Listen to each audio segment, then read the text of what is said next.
पाजी आपकी तो जितने भी आप जिन भी टीम्स के साथ खेले हैं इंटरनेशनल टीम्स के साथ दोस्ती भी होती होगी काफी प्लेयर्स के साथ, कोई आपको ऐसे बोलता था कि वीरू मैं नया नया क्रिकेट में आया हूँ या मेरी बीवी देख रही होगी मैच, थोड़ा कम मारना, छक्का मारना, लेकिन एक होता है छक्का मारना, एक होता है पक्का। I mean, छक्का इतनी दूर मार देना कि उसको अगर मेजर करो तो 12 स्कोर भी मिलने चाहिए एक्चुअली। आपको कभी कोई प्लेयर बोलता नहीं था बाजी ऐसे? नहीं, ऐसे बोलते तो नहीं थे, लेकिन हाँ उनकी शक्ल देख के लगता जरूर था कि वो बोलना चाहते हैं। कि वही जैसे वेस्ट इंडीज़ का एक ऑफ स्पिनर था, वो उसका पहला मैच था, चेन्नई में हम लोग खेल रहे थे, तो उसका मैंने स्वागत ही 2 छक्कों से किया टेस्ट क्रिकेट में। तो उसके चेहरे को देखकर ऐसा लगा जरूर मुझे, कह रहा था कि भाई मुझे क्यों मारा, मेरे से पहले भी तो गेंदबाज आए थे। मतलब ऐसा कभी मैं सोचता नहीं था, क्योंकि जब स्पिनर आते थे तो मैं उनको समझता नहीं था कि वो गेंदबाज हैं। स्पिनर को मानते ही नहीं आप? जी बिल्कुल। बड़े बड़े स्पिनर, सिर्फ एक स्पिनर से मुझे डर लगता था, वो भी शायद उनकी शक्ल और उनका एक्शन ऐसा था, मुरलीधरन। हमारे जमाने में ना जी टेस्ट मैच में एक दिन में हम लोग पूरा दिन रवा धुनी टुक टुक टुक टुक टुक टुक सारा दिन लगा के हम 200 बनाते थे और बाहर बड़े लोग खुश हो जाते थे। अच्छा, ये वो आंदोलन है सहवाग जिसने क्रिकेट को ऐसी रफ्तार दी कि इस 2 सेशन में ये 300 बनाता था। 2 सेशन। क्या बात है। पाजी का बड़प्पन नहीं है, बट मैं जब रणजी ट्रॉफी खेला एक मैच पाजी के साथ, तो उसके बाद से पाजी ने ये कहना शुरू किया कि दूसरा तेंदुलकर आ रहा है। अच्छा, बिल्कुल। तो थोड़ा श्रेय इनको भी जाता है। वो ये बिल्कुल ठीक कह रहा है। वो इसलिए था कि मैं रेलिंग पे जब मेरा बोर हो जाता ना, अब मैच जीत रहे थे, 48 रन पड़े थे, 4 ओवर में 48 रन, मैंने सोचा दिल्ली ख्वाब में बना नहीं सकती, तो मैं रेलिंग के ऊपर सर रख के ना ऊँगने लग गया, सोने लग गया, यूं करे ठीक है। 7 आउट हो गए थे, ये नंबर 7 पे आया, मैं गई यार पता नहीं कौन आ गया, नया बंदा है कोई। हरभजन सिंह बॉलिंग डाल रहा था। अच्छा, टूटी हुई विकेट के ऊपर गेंद इतनी इतनी घूम रही थी, उसने ऑफ स्टंप के बाहर डाली, पट्टे ने यूं हटके, बहुत मुश्किल स्ट्रोक है, कवर के ऊपर छक्का। मेरी नींद नूंद खुल गई, मैं क्या ओए कौन आ गया, ओए ये कौन आ गया। तो आप मतलब किनके साथ, आप ये दिल्ली की तरफ से थे, आप किसकी तरफ मैं से? पंजाब वर्सेस दिल्ली मैच हो रहा था। अच्छा। उसके बाद मैं उसके साथ द्योदर ट्रॉफी खेला। अच्छा, मैं आधा घंटा, और मैं तेज खेलता था, मैंने आधा घंटे में मैं 11 पे पहुंचा, पट्टा 70 पे बैटिंग कर रहा था। मतलब हम अपने आप को समझते थे कि यार राजधानी है, ये तो बुलेट ट्रेन थी जो इंडिया में आई नहीं आज तक। अच्छा पाजी, मैच खेलते वक्त तो ऑब्वियसली आपका बल्ला बोल रहा है, तब तो बोलने की जरूरत नहीं पड़ती। कभी आप मैन ऑफ द मैच बन जाओ, वहां पे बोलनी पड़ती, सो आर यू फीलिंग ये। कभी ऐसा हुआ आपने डर के चक्कर में थोड़ा पहले आउट हो गए कि यार मैन ऑफ द मैच ना मिल जाए मेरे को, अंग्रेजी बोलनी पड़े? नहीं, खेलते वक्त तो कभी ऐसा नहीं लगा, क्योंकि कभी ये सोचा ही नहीं कि मैन ऑफ द मैच मुझे मिलेगा या किसी और को मिलेगा, ये तो पता नहीं होता था। लेकिन हम लोग जब स्टोरी बड़ी फेमस है, अंडर 19 में साउथ अफ्रीका गए थे। अच्छा। तो मैं और हरभजन सिंह एक साथ थे, तो हम लोग हाई कमीशन के यहाँ गए, तो हम लोग कोशिश करते थे कोना पकड़ लेते जहाँ पर अंग्रेजी बोलने वाला कोई पहुँच ना सके। तो उस कोने में खड़े रहते थे, और देखते रहते, कोई आ तो नहीं रहा। जैसे कोई आता था तो ड्रामे करते थे एक दूसरे से बात करने की, कि शायद वो हमारे पास आए ही ना। और फिर शायद रियलाइज़ हुआ कि यार अगर हम लोग खेलेंगे और अच्छा करेंगे, मैन ऑफ द मैच लेंगे, तो जो भी सवाल पूछेगा वो इंग्लिश में पूछेगा, तो इंग्लिश सीखनी ज़रूरी है। तो मेरा पहला मैन ऑफ द मैच 2001 में ऑस्ट्रेलिया के अगेंस्ट था, तो मैंने 50 रन बनाए, 3 विकेटें लिए, मुझे मैन ऑफ द मैच मिला। तो मुझे खुशी हुई कि रवि शास्त्री मेरा इंटरव्यू लेगा। मैं कहा शुक्र है रवि शास्त्री हिंदी में पूछेगा, कम वक्त ने पहला सवाल अंग्रेजी में ही पूछा। तो ये ज़रूर था, बट अभी खेलते वक्त ऐसा कभी नहीं हुआ, क्योंकि फिर थोड़े टाइम आप खेल जाते हो, इतनी अंग्रेजी आ जाती है कि आप हैंडल कर सकते हो गोरों को। एक्चुअली क्रिकेट से रिलेटेड तो सारी आ ही जाती है। बिल्कुल। कि I in the beginning I was little nervous, then after that I took 6 and 6 and 6, मतलब इतना आइडिया। ने पाजी कहीं पढ़ा है कि ऐसे हुआ था कि जब वीरेंद्र सहवाग गए तो उन्होंने कहा कि आज तो मैं 200 मार के आऊंगा? नहीं, ऐसा नहीं। स्टोरी ये थी कि सुनील गावस्कर ने एक आर्टिकल लिखा था, और उसमें कहा था कि सहवाग की 3 इनिंगें खराब हो गई हैं, अब कौन पे करेगा ये नहीं पता।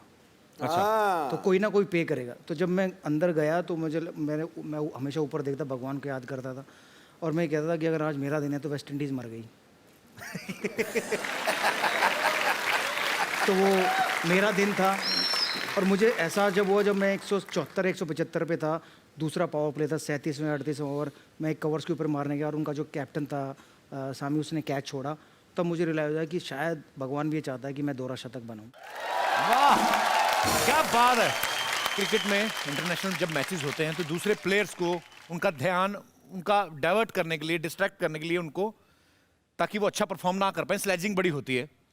और सचिन सर के बारे में ऐसा कहा जाता है कि उनको कोई कुछ भी बोलता रहे, वो अपने कान बंद, उनका फोकस गेम पे रहता है। लेकिन वीरू पाजी के बारे में ये कहा जाता है कि स्लेजिंग चाहे कोई सचिन तेंदुलकर साहब को कर रहा हो, ये जाके जवाब दे आते थे। पाजी ये माइकल क्लार्क ने कुछ तो सचिन सर को कहा था, तो आप कुछ बोल के आए थे, वो क्या क्या कह के आए थे आप? सचिन तेंदुलकर कुछ टाइम के लिए फील्डिंग से बाहर गए थे, तो शायद उनकी बैक में स्पैज़म आया था। Okay. और काफ़ी देर तक बाहर रहे, 3-4 घंटे तक, और फिर अंदर आए। फिर जब बल्लेबाजी करने का मौका मिला तो माइकल क्लार्क उनके साथ साथ चल के आ रहा था। उनको यही बोल रहा था कि you are too old now, you don't want to fielding, you just want to bat, you just want to make your own records. अच्छा। तो वो मस्त चल रहे थे और स्ट्राइक पर आए, अपनी स्ट्राइक लिए खेला, तो हर बॉल पे आकर कुछ ना कुछ ऐसे ही बोले जा रहे थे। तो मैं उसके पास गया, मैंने उससे पूछा कि तेरी एज क्या है? उसने कहा 23 साल। मैं कहा उससे ज़्यादा उसके शतक है। तो मैंने उससे पूछा कि तेरे कितने मैच हुए हैं? तो उसके 20-25 मैच हुए। मैंने कहा उससे ज़्यादा तो वो मैचेस खेल चुके हैं, तो तू 20-30 मैच खेला है, उसके 100 से ज़्यादा मैचेस हो गए, तो ज़रूरत नहीं है तुझे स्लेजिंग करनी। You know man, you go and do your walk. तो मुझे कुछ समझ में नहीं आया, तो मैंने उससे ऐसे ही पूछ लिया कि भाई जो तेरे साथी है तुझे पब बुलाते हैं, तो मुझे बता दे तू कौन सी ब्रीड है। मतलब ऐसी छोटी नोक-झोंक होती रहती है, बट मज़ा तभी आता है जब गाली देने वाला और गाली सुनने वाला दोनों को हिंदी समझ में आए। मतलब वीरेंद्र सहवाग, मैं कहता हूं हार्ड मास का पुतला चला भी जाएगा, 500 साल लोग इसको याद करेंगे। और 5 खिलाड़ी अगर नवजोत सिंह सिद्धू ने संस्था स्वरूप, जिन्होंने लोगों की जिंदगियां तब्दील की हैं, अगर क्रिकेटिंग जगत में निकालने हो, कपिल देव वर्ल्ड कप पहली बार जीता था, महेंद्र सिंह धोनी, सुनील मनोहर गावस्कर, बगैर हेलमेट के वो 8-8 फुट वालों को छी छा ठा और डट के खूंटा गाड़ के खड़े रहना, सचिन रमेश तेंदुलकर, 5वां वीरेंद्र क्या सहवाग। बात है।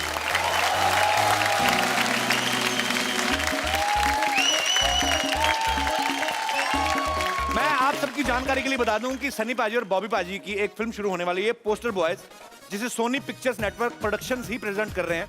और सुनने में ये आया कि आजकल सोनी जो है वो बड़ी अच्छी और बड़ी फिल्में प्रोड्यूस कर रहा है। एक्चुअली जब शो की शुरुआत हुई थी ना बाजी, तो हम लोग गए थे कुछ सेलिब्रिटी से मिलना दूर की बात, वो मिले ही नहीं, एक्चुअली आना तो दूर की बात थी। तो मैं धर्म पाजी के पास गया, वो उनसे मेरी थोड़ी बहुत पहचान थी, हम लोग कनाडा गए थे एक ही फ्लाइट में, तो मेरी जान पहचान होगी। फिर मैंने धर्म पाजी को बोला, और उनकी आदत आपको पता है, ये उनकी दरियादिली, ना तो बोल ही नहीं सकते।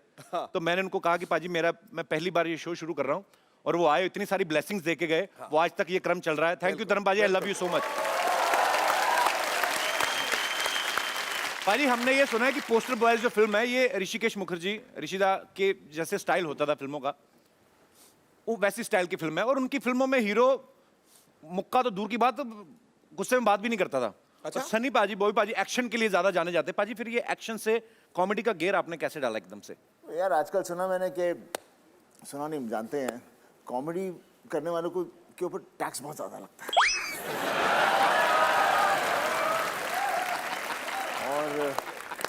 और फिर मैंने सोचा कि कॉमेडी शो पर जा रहे हैं तो कौन, सनी देओल और बॉबी देओल। पर फिर आपने ये नहीं सुना कि वो टैक्स की बौखलाहट में फिर वो ट्वीट करते हैं, और वो भी सुना, ये भी सुना ना? हाँ। और ट्वीट बड़ा महंगा पड़ता है उनको। आप कर लो बाद में। देखो तू 1990 के ऊपर मुझे जलाता रहता है, आज मेरी बात चुभ गई तुझे, क्या बात है? पाजी आपके बारे में हमने सुना आपको ज्यादा जल्दी उठना सुबह पसंद नहीं है। मैंने सुना है कि कुछ कपिल के बारे में भी, नहीं मैं आजकल कि वो सूरज जब उठता है अपना, तब आप सोते हो। नहीं पाजी आजकल चेंज है, because I am doing a film now ना। आजकल मैं 4 बजे उठ जाता हूँ भाई, 2 घंटे वर्कआउट करता हूँ बकायदा। प्रमोशन का मौका नहीं छोड़ता फिल्म की अपनी। मेरे को वही नहीं समझ आ रही ना कि हम अपनी फिल्म की प्रमोशन कहाँ करें। For more updates, subscribe to our channel, Click the show links and enjoy watching the videos.